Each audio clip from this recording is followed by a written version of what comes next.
ሻሎም ውድ የመጽሐፍ ቅዱስ ንባብ ቤተሰቦቻችን ይሄ የመጽሐፍ ቅዱስ ንባብ ጉዟችን ነው። መስከረም 1 ዘፍጥረት 1 ብለን ጀምረናል። ጳጉሜ 5 ራዕይ 22 ድረስ እየሄድን ነው።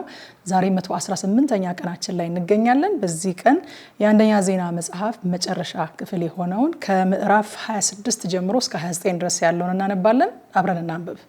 በጌታ በኢየሱስ ስም አነባለሁ። አንደኛ ዜና ምዕራፍ 26። በረኞችም እንደዚህ ተመደቡ። ከቆሬያውያን ከአሳፍ ልጆች የቆሬ ልጅ ሜሱላም ልጆች ነበሩት። በኩሩ ዘካርያስ፣ ሁለተኛው ይዲኤል፣ ሶስተኛው ዮዛባት፣ አራተኛው የትኒኤል፣ አምስተኛው ኤላም፣ ስድስተኛው ይሆሃናን፣ ሰባተኛው ኤሊሆኤናይ። እግዚአብሔርን ባርኮታልና ኦቤድ ኤዶም ልጆች ነበሩት። በኩሩ ሻማያ፣ ሁለተኛው ዮዛባት፣ ሶስተኛው ኢዮአስ፣ አራተኛው ሳካር፣ አምስተኛው ናትናኤል፣ ስድስተኛው አሚኤል፣ ሰባተኛው ይሳኮር፣ ስምንተኛው ፒላቲ።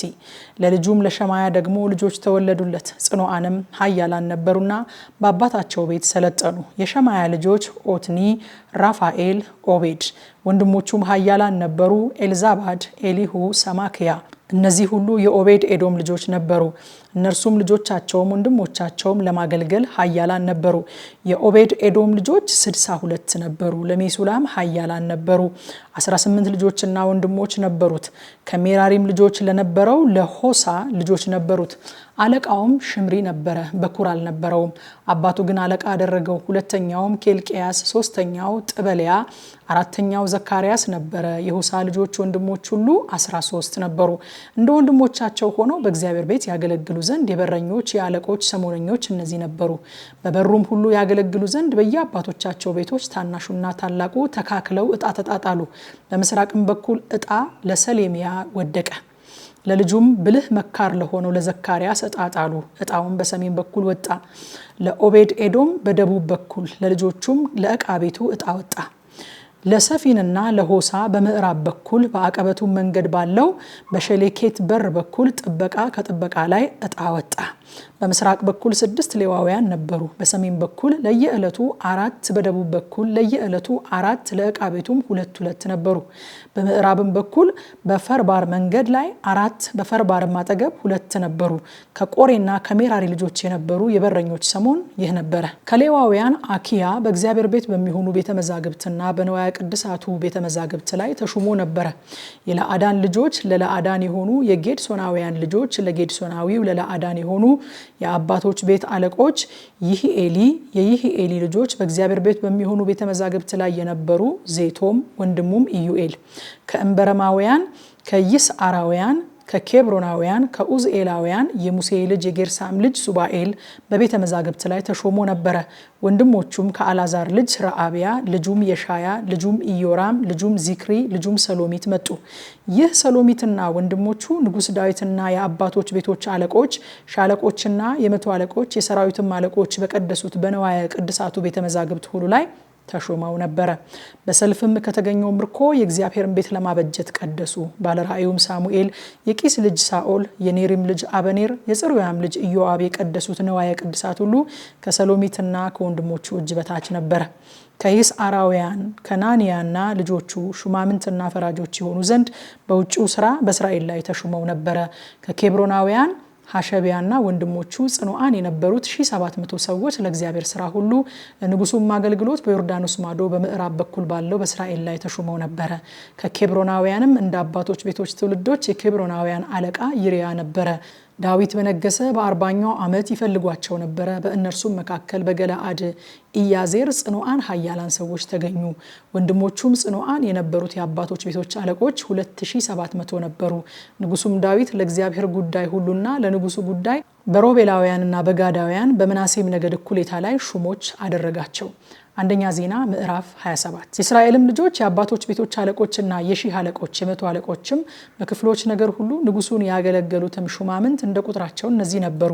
እነዚህ ክፍሎች እያንዳንዳቸው 24,000 ሆነው በዓመት ወራት ሁሉ በየወሩ ይገቡና ይወጡ ነበረ። ለመጀመሪያው ወር በአንደኛው ክፍል ላይ የዘብድኤል ልጅ ያሾበአም ነበረ።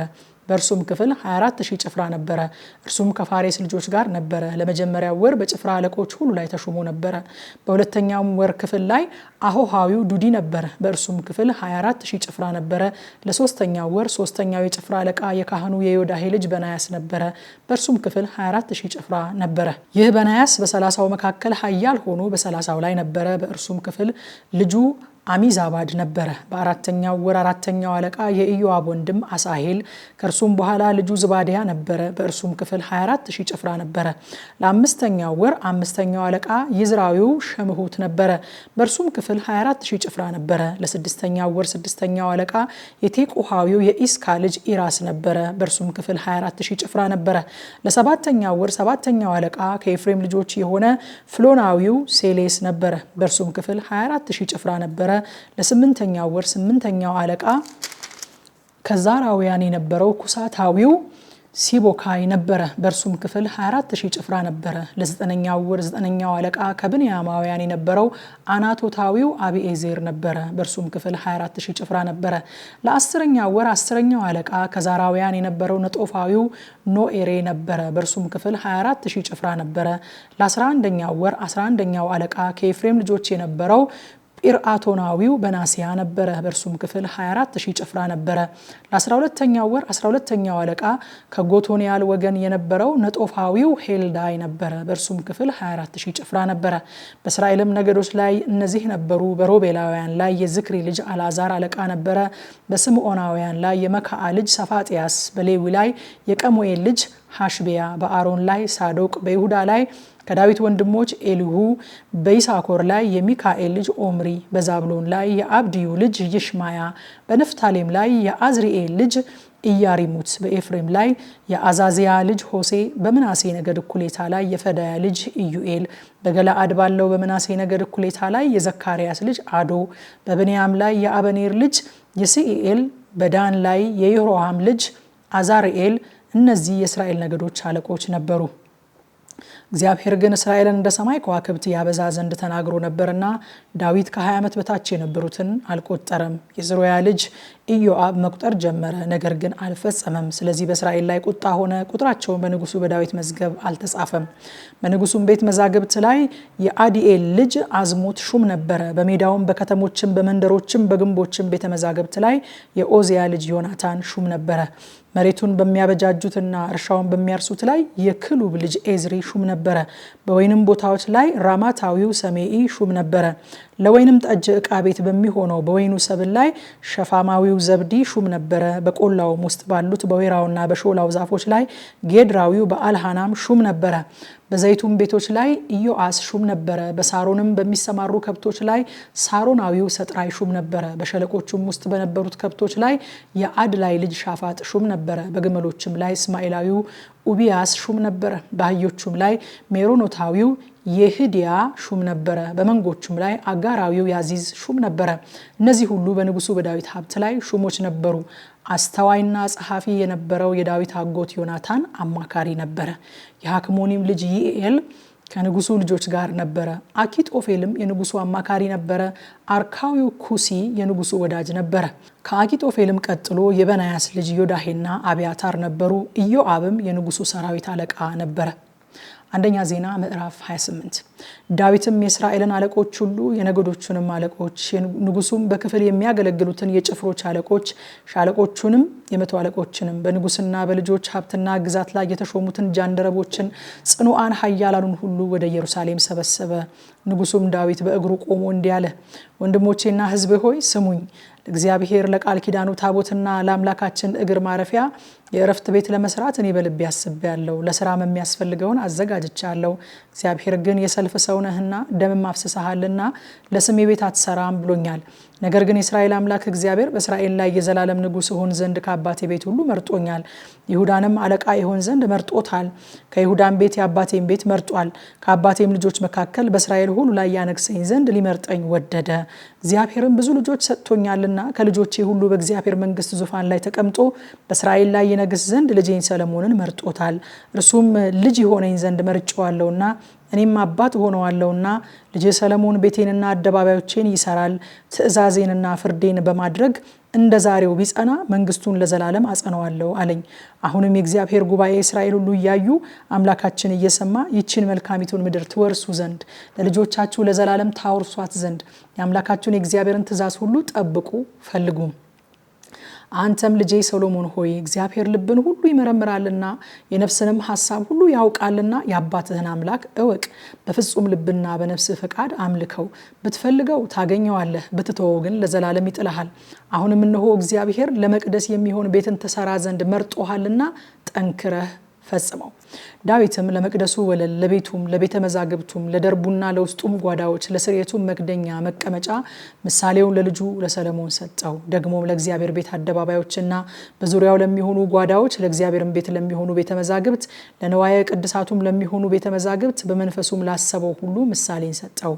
የካህናቱንና የሌዋውያኑም ክፍላቸውን በእግዚአብሔር ቤት ለሚያገለግሉበት ስራ ሁሉ አስታወቀው። በእግዚአብሔርም ቤት ለሚያገለግሉበት ዕቃ ሁሉ ለአገልግሎት ሁሉ ለሚሆነው ለወርቁ ዕቃ ወርቁን በሚዛን ሰጠው። ለአገልግሎት ሁሉ ለሚሆነው ለብር ዕቃ ሁሉ ብሩን በሚዛን ሰጠው። ለወርቁም መቅረዞችና ለቀንዲሎችም ወርቁን በየመቅረዙና በየቀንዲሉ በሚዛን ሰጠው። ለብሩም መቅረዞች እንደ መቅረዙ ሁሉ ስራ ብሩን በመቅረዙና በየቀንዲሉ በሚዛን ሰጠው። ለገጹ ህብስት ገበታዎች ወርቁን በሚዛን ለገበታዎች ሁሉ ብሩን ለብሩ ገበታዎች ሰጠው። ለሜንጦቹና ለድስቶቹ ለመቅጃዎቹ ጥሩውን ወርቅ ለወርቁም ጽዋዎች ወርቁን በየጽዋው ሁሉ በሚዛን ለብሩም ጽዋዎች ብሩን በየጽዋው ሁሉ በሚዛን ሰጠው።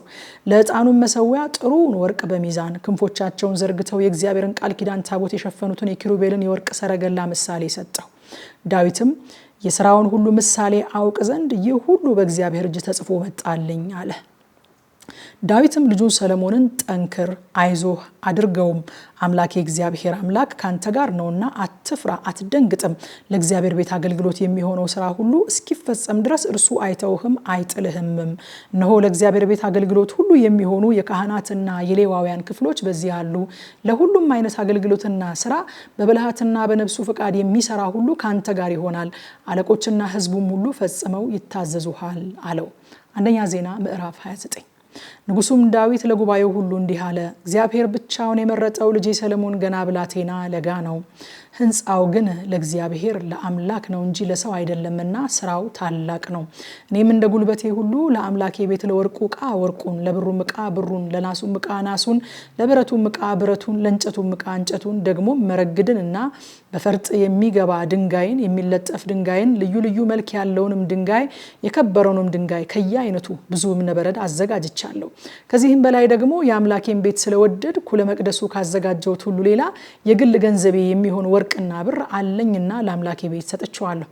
የቤቶቹ ግንብ ይለበጡበት ዘንድ ከኦፊር ወርቅ 3000 መክሊት ወርቅ፣ 7000 መክሊት ጥሩ ብር በሰራተኞች እጅ ለሚሰራው ስራ ሁሉ ለወርቁ ዕቃ ወርቁን፣ ለብሩም ዕቃ ብሩን ሰጥቻለሁ። ዛሬ በፈቃዱ ራሱን ለእግዚአብሔር የሚቀድስ ማን ነው? የአባቶችን ቤት አለቆች፣ የእስራኤልም ነገዶች አለቆች፣ ሻለቆችም የመቶ አለቆችም በንጉሱ ስራ ላይ የተሾሙት በፈቃዳቸው አቀረቡ። ለእግዚአብሔርም ቤት አገልግሎት 5000 መክሊት ወርቅና 10000 ዳሪክ፣ 10000 መክሊት ብር፣ 18000 መክሊት ናስ፣ 100000 መክሊት ብረት ሰጡ። እንቁም ያለው ሰው ሁሉ ለእግዚአብሔር ቤት ለሆነው ቤተ መዛግብት በጌድሶናዊው በይህኤል እጅ ሰጠ። ሕዝቡም ፈቅደው ሰጥተዋልና በፍጹም ልባቸውም ለእግዚአብሔር በፈቃዳቸው አቅርበዋልና ደስ አላቸው። ንጉሱም ዳዊት ደግሞ ታላቅ ደስታ ደስ አለው። ዳዊትም በጉባኤው ሁሉ ፊት እግዚአብሔርን ባረከ። ዳዊትም አለ፣ አቤቱ የአባታችን የእስራኤል አምላክ ሆይ ከዘላለም እስከ ዘላለም ተባረክ።